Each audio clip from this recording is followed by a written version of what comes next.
Welcome to the channel जय हो study. My name is Priyanshu Dubey. ये ऋग्वेद में मैं आपको कल ही बता चुका हूँ, सारी चीज़ें मैंने 2-3 दिन में ही आपको बता दी हैं। आप लोग देख लीजिए। ब्राह्मण याद रखिएगा, यहाँ पर ऐतर्य और कौशितकी है। ए का मतलब ऐतर्य, के का मतलब कौशितकी। अरण्यक यहाँ पर ऐतर्य कौशितकी, उपनिषद ऐतर्य कौशितकी। बाकी सब चीज़ें जो मैंने यहाँ पर लिख दी हैं मैं सब बता चुका हूँ, सिर्फ नोट्स के फॉर्म में दिखा रहा हूँ आपको। अब सामवेद पे चलते हैं। देखिए सामवेद में क्या है, साम का मतलब होता है समा बांधना, याद रखिएगा। इसकी संहिता के अंतर्गत आपको याद रखना है कि 1810 कुल हिम्स की संख्या 1810 है। भारतीय संगीत का ओरिजिन सामवेद से माना जाता है और इसके विशेषज्ञों को उद्गात्री कहा जाता है। जो प्रीस्ट है, मतलब जो इसको पढ़ता है सामवेद को, जो विशेषज्ञ है इसको हम लोग उद्गात्री कहते हैं। ठीक। ब्राह्मण के नाम याद रखिए। इनमें इनके जो ब्राह्मण सामवेद के जो प्रोज टेक्स्ट हैं, जो मतलब गद्यांश गद्य के फॉर्म में लिखे हुए प्रोज टेक्स्ट हैं, उन्हें कहा गया टंड्या, षड्विंश और जैमिनिया। ठीक है, टंड्या, षड्विंश और जैमिनिया, याद रखिएगा। टंड्या, षड्विंश और जैमिनिया। साथ में याद रखिए कि टंड्या ब्राह्मण को हम लोग पंचविंश ब्राह्मण भी कहते हैं। ठीक है, पंचविंश। तो पंचविंश नाम से आजकल बहुत क्वेश्चन आता है कि बताइए पंचविंश ब्राह्मण का संबंध किस वेद से है, तो याद रखिए किस वेद से है, सामवेद से। ठीक है। अरण्यक इनके क्या है, इनके अरण्य के नाम है छंदोग्य और जैमिनिया। फिर से बोल रहा हूँ, छंदोग्य और जैमिनिया। इनके उपनिषद के नाम है सी से छंदोग्य, जे से जैमिनिया। ठीक, ये तो सामवेद के बारे में हो गया। देखते हैं यजुर्वेद के बारे में। देखिए यजुर्वेद का मैं बता चुका हूँ संबंध, यज्ञ का संबंध होता है यज्ञ से। यज्ञ का संबंध का मतलब, यज्ञ मतलब बलि और कर्मकांड। याद रखिएगा कि यजुर्वेद के जो प्रीस्ट हैं उन्हें हम लोग कहते हैं, जो ऑफिशिएटिंग प्रीस्ट हैं, जो कि जिनको ये विशेषज्ञ कहलाएंगे यजुर्वेद के, उन्हें अधवार्यु कहा जाता है। अधवार्यु। ठीक। इसकी संहिता के 2 भाग हैं यजुर्वेद की, एक है शुक्ल यजुर्वेद संहिता और एक है कृष्ण यजुर्वेद संहिता। शुक्ल यजुर्वेद संहिता की अकेली संहिता का नाम है वाजसनेयी संहिता। ठीक है, पीपीपीसीएस ने 2018 में क्वेश्चन पूछा था कि बताइए इसमें से कौन शुक्ल यजुर्वेद संहिता के अंतर्गत आती है, तो याद रखिएगा कि शुक्ल यजुर्वेद संहिता, जो कि यजुर्वेद का ही भाग है, उसके अंतर्गत आती है वाजसनेयी संहिता। इसी प्रकार कृष्ण यजुर्वेद संहिता में कौन कौन आएंगी, मैत्रायणी और तैत्तिरीय। ठीक है, याद रखिए। आती और भी हैं कृष्ण यजुर्वेद संहिता के अंतर्गत, लेकिन 2 नाम याद रखने हैं आपको, एक तो मैत्रायणी और एक तैत्तिरीय। ठीक। इसके साथ याद रखिए इनके ब्राह्मण मतलब प्रोसेक्ट देखिए कौन कौन से हैं। एक तो तैत्तिरीय जो मैं बता चुका हूँ, और दूसरा है शतपथ ब्राह्मण। ठीक, याद रखिएगा कि शतपथ ब्राह्मण सबसे पुराने ब्राह्मण हैं। ठीक, सबसे पुराने प्रोज टेक्स्ट हैं शतपथ, गद्यांश के फॉर्म में लिखे हुए सबसे पुराने हैं शतपथ। ठीक। सेक्रीफाइसेस की बात, जो सेक्रीफिशियल सेरेमनीज होती हैं, प्राचीन भारत की जितनी भी सेक्रीफिशियल सेरेमनीज हैं उन सब का वर्णन इसमें ही मिलता है शतपथ ब्राह्मण में। ठीक है। अरण्यक के अंतर्गत याद रखिए शतपथ और फिर से वही तैत्तिरीय। ठीक। अहम ब्रह्मास्मि गलत लिखा हुआ है, इसको सही कर लीजिएगा। उपनिषद के अंतर्गत अभी बताता हूँ कहाँ लिखना है अहम ब्रह्मास्मि। उपनिषद के अंतर्गत कठ उपनिषद और बृहदरण्यक उपनिषद, 2 उपनिषद इसके महत्वपूर्ण हैं। यजुर्वेद के अंतर्गत 2 उपनिषद महत्वपूर्ण हैं। पहला है कठ उपनिषद, दूसरा है बृहदरण्यक उपनिषद। याद रखिएगा कि जो कठोपनिषद है, या ऐसे हम लोग कठोपनिषद कहते हैं, इस कठोपनिषद में नचिकेता और यम के मध्य संवाद किया गया है। कैसा संवाद है, मृत्यु को लेकर संवाद है। नचिकेता एक ऋषि मुनि का लड़का है जो कि बहुत क्वेश्चन पूछता है। एक दिन पिता से पूछ लेता है कि आप मुझे किसे दान दोगे, तो पिता कह देगा कि मैं तुमको यमराज को दूंगा। तो नचिकेता सीरियस हो जाएंगे, यमराज की खोज में निकल पड़ेंगे। खोजते खोजते खोजते पता लगेगा यमराज तो मरने से मिलेंगे, तो नचिकेता मरने की कोशिश करेंगे लेकिन मर नहीं पाएंगे, फिर कोशिश करेंगे फिर नहीं मर पाएंगे।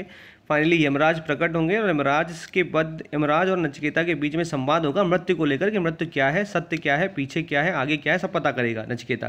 तो ये संवाद लिखा है कठोपनिषद में। ठीक।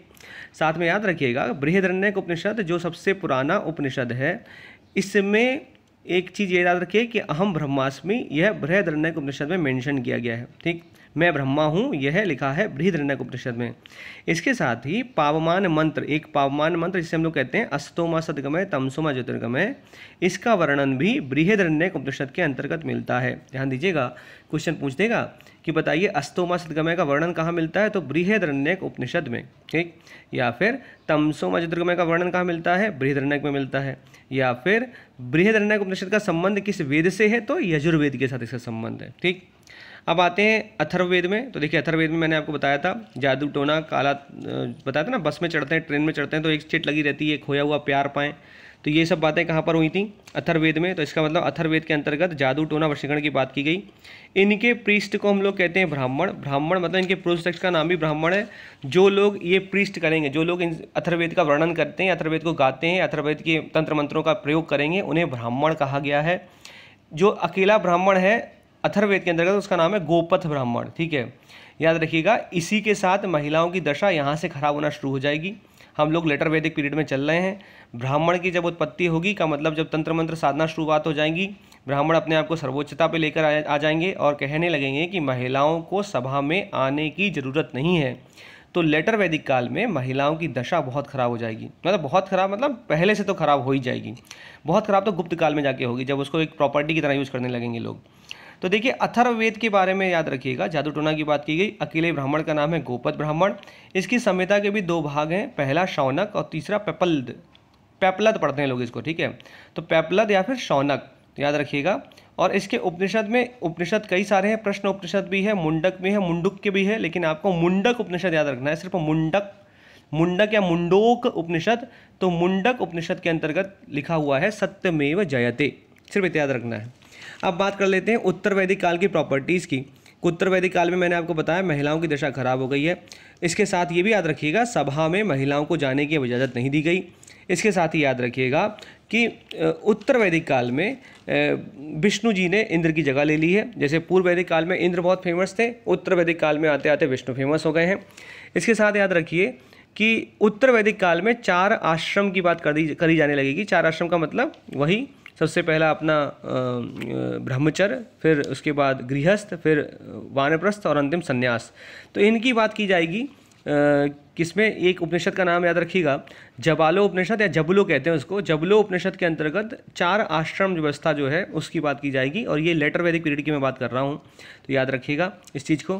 साथ ही साथ मैंने बताया था कि वाजपेय यज्ञ और राजसूय यज्ञ और अश्वमेध यज्ञ, ये से यज्ञ की बात की गई है लेटर वैदिक पीरियड में। अश्वमेध का मतलब क्या होता है कि एक घोड़ा छोड़ा जाएगा, और ये एक ऐसा कहा जाता है कि अश्वमेध यज्ञ जो है ये 3 दिन की सेरेमनी है, 3 दिन तक चलती है कम से कम। तो इसमें 4 ऑफिसर और राजा की 4 पत्नियां के साथ में 400 अटेंडेंट्स जो होते हैं वो भाग लेते हैं इस अश्वमेध यज्ञ में। इसमें क्या होता है कि घोड़ा छोड़ा जाएगा राजा के द्वारा, और वो घोड़ा विभिन्न विभिन्न राज्यों की टेरिटरी से गुजरेगा। जहाँ जहाँ से गुजरेगा वो माना जाएगा कि उस राज्य ने, जिस राजा ने घोड़ा छोड़ा उसका अधिकार मान लिया है।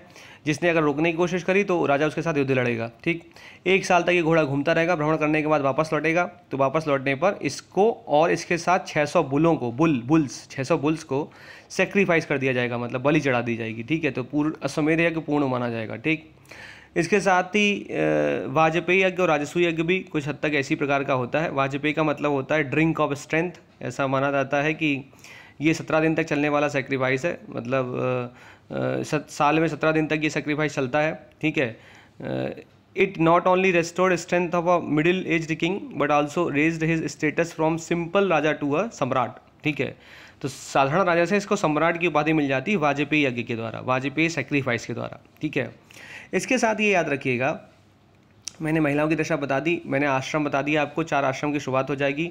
त्रिदेव जो कॉन्सेप्ट है, मतलब त्रिदेव में जो त्रिमूर्ति का कॉन्सेप्ट है, त्रिदेव मत कहिए उसको, त्रिमूर्ति का कॉन्सेप्ट आ जाएगा लेटर वैदिक पीरियड में। त्रिमूर्ति में याद रखिएगा कि एक है रुद्र, मतलब जिन्हें शंकर कहा गया बाद में। शंकर के बारे में याद रखिए कि रुद्र, विष्णु और प्रजापति। रुद्र, विष्णु और प्रजापति। प्रजापति मतलब ब्रह्मण, विष्णु तो विष्णु है ही, प्रजापति मतलब ब्रह्मा, विष्णु तो विष्णु है ही, और रुद्र का मतलब शंकर जी। ठीक, तो ये त्रिमूर्ति का कॉन्सेप्ट आ जाएगा लेटर वैदिक पीरियड में।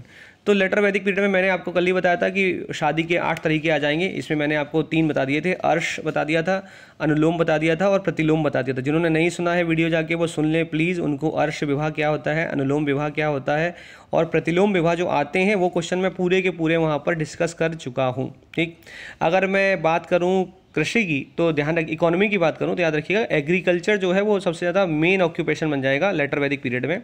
इसके साथ ही साथ ये याद रखिएगा कि व्रीहि और गोधूम जो मुख्य फसलें हो जाएंगी। व्रीहि का मतलब चावल, राइस, व्रीहि और गोधूम का मतलब वीट, गेहूँ। तो व्रीहि और गोधूम मुख्य फसलें हो जाएंगी लेटर वैदिक पीरियड में आते आते। ठीक है, ये चीज़ याद रखिएगा क्योंकि हो सकता है ये आप भूल जाओ।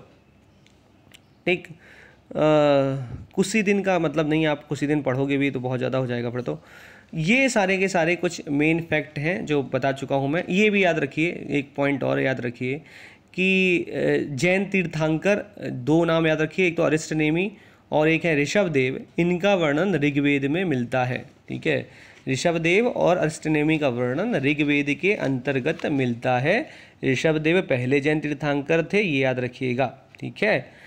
4 आश्रम की बात मैं कर चुका हूँ, बाकी मैंने बात सारे के सारे पॉइंट आपको करा दिए हैं, ठीक है। तो ये हो गया पोस्ट वैदिक काल की सारी प्रॉपर्टीज़, मैंने सारी बता दी हैं। ऋग्वैदिक काल की प्रॉपर्टीज़ में मैं आपको बता चुका हूँ। इतने ही क्वेश्चन यहाँ से उठते उठते चले आते हैं, इससे ज़्यादा पूछा जाता नहीं है। तो इन्हीं शब्दों के साथ जय हिंद, जय भारत।